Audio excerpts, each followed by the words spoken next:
L'entretien du jour avec Ilyes Djaouti. Il est activiste anti-extrême droite, étudiant, juriste, lanceur d'alerte. Bonjour. Bonjour. Merci d'être avec nous. Merci à vous. Et l'entretien, c'est tout de suite.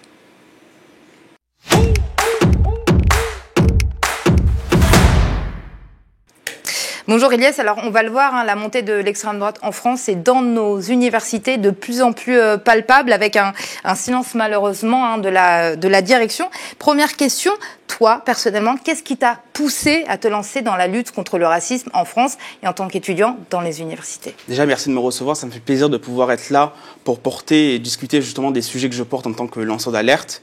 C'est très important pour moi effectivement d'en parler. Je pense qu'en fait ça part de constat en fait sur plusieurs choses, notamment le premier constat, je pense que ça concerne les réseaux sociaux. Je me suis rendu compte que c'était une place à reconquérir, que c'était pas forcément une place qui était faite pour faire circuler les informations, mais plus pour choquer, pour interpeller ou divertir les internautes. Et ça, fondamentalement, ça contribue à la montée de l'extrême droite. Donc je pense que oui, il y a un terrain à investir sur les réseaux sociaux, mais aussi sur l'information. Et c'est d'ailleurs pour ça que je me rapproche de journalistes, pour mener des enquêtes et pour faire émerger des sujets. Je pense que si on a une leçon à tirer de ce que fait aujourd'hui l'extrême droite, c'est justement qu'elle arrive à problématiser des sujets à partir des informations qui semblent singulières dans des faits divers et qui arrivent justement à faire des gros titres à terme. Donc c'est ce que j'ai essayé de faire en fait avec la montée des saluts nazis et la résurgence de plusieurs cas très problématiques au sein des universités. J'ai essayé d'en faire un sujet et justement j'en suis là pour en parler. Justement, on va parler de cette enquête de Mediapart, une enquête plutôt édifiante. Ouais. Tu as recensé donc pas mal de faits racistes en France dans les universités. Certains sont donc documentés, des plaintes ont été déposées. Mais quel est celui qui t'a le plus choqué ? Je pense que c'est le cas de l'université de Strasbourg, et peut-être qu'on en parlera après. Mais parce que là, sur ce cas-là précisément, c'est un cas qu'on avait, dont on s'était penché avec la presse pour parler justement du cas de cet étudiant qui avait réalisé un salut nazi en plein cours et qui avait prononcé en gros une louange à Hitler devant plusieurs camarades en fait, à lui qui n'avait absolument pas réagi sur le moment. Et on s'est retrouvé confronté face à une administration qui n'était pas en fait consciente du danger qu'elle-même couvait au sein de l'université. Et souvent, en fait, elle n'était même pas consciente en fait de ce que ça pouvait provoquer sur ses propres étudiants, à savoir souvent des agressions. Par exemple, sur le cas de cet étudiant-là à l'université de Strasbourg, c'était des agressions directement sur ses propres anciens militants qui considéraient comme des traîtres parce qu'ils n'étaient pas assez nazis. Donc, vous voyez le cadre assez atypique dans lequel on est au sein de plusieurs universités. Et souvent, l'administration n'est pas consciente du danger. Ouais. Et donc tu te dis bien, Ilyes, on a une administration qui le sait, mais qui ne dit rien. Elle le sait en tout cas, elle est au courant de ce qui se passe au sein de son université. C'est d'ailleurs son travail. L'exemple le plus récent que tu as recensé sur ton compte Twitter, il me semble, c'est le salut nazi. Tu viens d'en parler, salut nazi, malheureusement ça recommence, à l'université d'Artois à Arras. Est-ce que tu peux nous en parler ? Absolument, c'est un étudiant, donc un jeune étudiant de l'université d'Artois sur le campus d'Arras, qui faisait des saluts nazis et qui par ailleurs tenait des propos ouvertement racistes sur plusieurs des groupes de discussion de la promotion de son université. Je pense notamment à des propos racistes comme Youpin, Bougnoul, Nègre, bref, ça c'est des propos racistes qui en fait étaient tenus sur les groupes de discussion sans absolument aucune conséquence. Donc il fallait bien, je pense, agir et alerter, c'est bien pour ça que je l'ai fait. Je tiens quand même à saluer, parce que c'est assez rare pour le dire et pour le remarquer, que la réaction de l'université concernant le cas de cet étudiant a été plus ou moins exemplaire, parce que l'université a entendu dès le départ le besoin de l'exclure et de mener une enquête et aussi de saisir le procureur. C'est pas tout le monde qui le fait, malheureusement. D'accord, donc le procureur a été saisi, il a été exclu et l'université a réagi très vite, ce qui n'est pas le cas très souvent, malheureusement. On va parler de l'UNI, l'Union nationale interuniversitaire, censée être à droite. En tout cas, historiquement, elle est à droite. Elle s'est clairement rapprochée de l'extrême droite, du GUD. Certains de ses partisans militent pour Éric Zemmour. C'est une organisation dont on a parlé dans plusieurs villes étudiantes et on va parler de cette enquête de Mediapart. On n'aura pas le temps de lister tous les faits parce que je vous invite à le lire parce qu'il y a beaucoup d'exemples. Il y a notamment un professeur de l'université de Caen-Normandie qui a déposé plainte pour avoir été agressé par des militants de l'UNI qui tractaient sur le campus. Ils l'ont menacé de mort. L'UNI nie, bien sûr. Il y a Jürgen Still de l'UNI qui a été épinglé en 2022 pour avoir relayé des chansons antisémites, racistes. Et lui, il a été élu au conseil d'administration de l'université de Bourgogne. Là, on monte bien évidemment d'un cran. Au niveau de la direction, on laisse s'installer des personnes peu recommandables. Absolument, comme vous l'avez dit, je pense que ce syndicat de droite qui est présenté comme de droite modérée est en réalité bien plus proche du nazisme que du gaullisme. Pour beaucoup d'universités, il s'agit en fait d'un syndicat qui est respectable, alors qu'en réalité, il porte des intérêts et des buts politiques qui le sont beaucoup moins. Je pense que ce qui m'interpelle le plus avec l'UNI, c'est la cécité volontaire des universités à son égard. C'est qu'en fait, les universités ont besoin d'un syndicat de droite ou d'une organisation étudiante de droite pour ne pas être laissés aux étudiants de gauche qui veulent souvent des engagements beaucoup plus coûteux que les étudiants de l'UNI. Et que donc très souvent il y a une problématique qui se réfère à ça. On a été confronté par exemple dans le cadre de l'enquête avec Mediapart, lorsque par exemple il s'agissait de contacter les universités, très souvent elles disaient que c'était simplement une question de liberté d'expression, alors qu'on parlait quand même de salut nazi. Je me demande quelle vision de la liberté d'expression ils ont, mais plus curieux encore, c'est quand même la part de l'État dans l'activité de l'UNI. Je suis venu avec quelques chiffres pour vous prouver justement ce que je suis en train de dire. En 2025, l'UNI va recevoir 93 450 €. En 2024, ils ont reçu 83 400 €. Bref, chaque année, ils reçoivent une somme qui touche de près, on va dire, les 100 000 € au motif de l'animation de la vie étudiante. Alors franchement, quand on regarde bien ce motif, je pense que beaucoup de personnes lèvent les yeux, se demandent, mais en fait, de quelle manière l'UNI anime la vie étudiante. Parce que en vrai, moi, ce que j'ai vu depuis maintenant quelques semaines, l'UNI, par ses étudiants, par ses militants, anime la vie étudiante en demandant à ses étudiants, par exemple, de ne pas se faire attraper en train de faire des saluts nazis, ou alors certains de ses militants qui s'amusent, par exemple, à retirer le voile d'étudiantes voilées en plein amphi, ou à faire, par exemple, des ratonnades, c'est-à-dire se filmer en train de courir et derrière d'autres militants pour les faire peur. Ça, c'est des faits qui t'ont été remontés Absolument. par des étudiants. Absolument. J'ai reçu, par exemple, une vidéo où on voyait bien un militant de l'UNI en train de courir derrière d'autres étudiants pour les faire peur, ou encore un étudiant de l'UNI qui s'amusait à cracher sur une étudiante voilée. Donc je me demande en fait de quelle vision, de quelle animation aussi l'État parle lorsqu'il parle de l'animation de la vie étudiante et qu'il donne des subventions aussi hautes à un syndicat qui est en réalité d'extrême droite et qui ne fait absolument pas le ménage sur ces militants qui sont très extrémistes. Alors Michel Deneken, c'est le président de l'université de Strasbourg. Tu sais très bien de qui je parle. Il a dit qu'il avait saisi le procureur de la République. Il y avait des enquêtes internes après la découverte de montages antisémites où posaient les membres de la section locale justement de l'UNI. Mais il a également dit, je le cite, l'enquête dira qui sont les responsables, mais je ne veux pas me focaliser sur une dérive. Il y a aussi celle de l'extrême gauche. Là, clairement, il met tout le monde dans le même panier. Écoutez, je suis très surpris de cette déclaration. Je pense que comme beaucoup de personnes, je ne la comprends pas. Je la trouve en fait particulièrement honteuse à l'heure où certains étudiants se suicident directement sur les campus parce qu'ils ne supportent plus certains faits racistes, à l'heure où des étudiantes voilées, comme je l'ai dit, se font arracher leur voile et se font cracher dessus sur certains campus. Je pense que la dérive de l'extrême gauche, en fait, c'est un fantôme qui n'existe pas. On va pas se mentir, c'est pas le danger auquel sont confrontés les étudiants. Je pense que ce président d'université ferait mieux de se concentrer sur la protection de ses propres étudiants, parce que j'ai révélé plusieurs cas en réalité de gestes nazis, de propos négationnistes, de propos racistes dans les boucles de discussion justement des promotions de l'université de Strasbourg.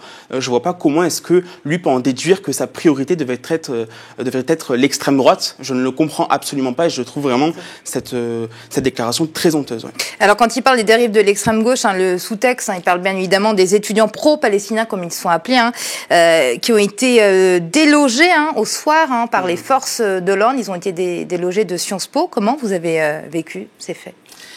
Choqué encore une fois, très surpris par l'administration de Sciences Po. J'avais reçu en fait la lettre qui avait été envoyée à une étudiante et à plusieurs autres étudiants d'exclusion.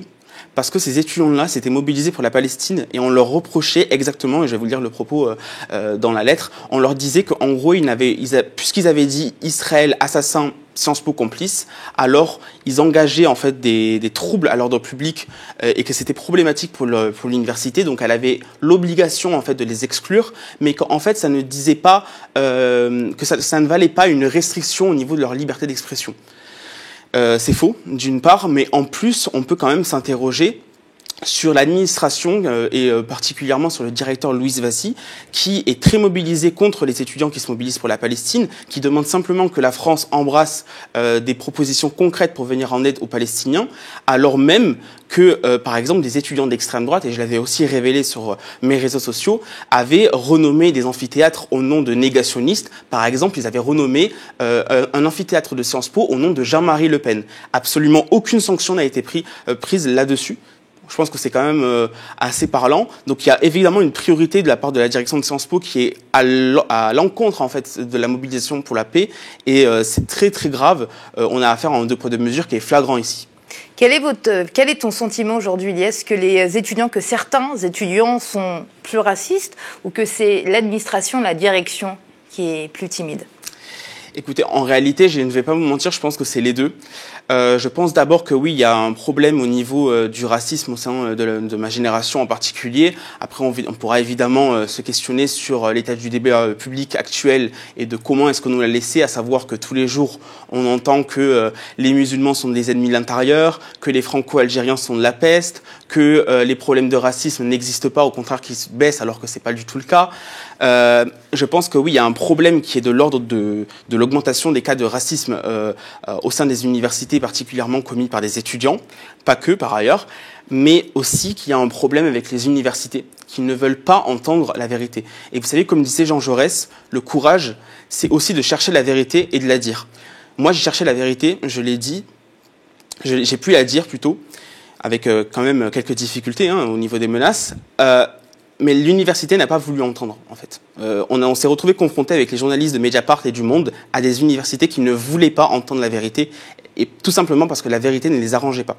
Donc il y avait vraiment une difficulté à ce niveau-là, et aussi il y a une difficulté plus haut, à savoir que la ministre de l'Enseignement supérieur et de la Recherche elle-même, Elisabeth Borne, ne veut pas entendre ces cas-là. On a eu une déclaration, par exemple, du directeur de cabinet d'Elisabeth Borne, qui nous promettait qu'ils allaient réagir, vous en avez parlé, au jeu de cartes antisémite.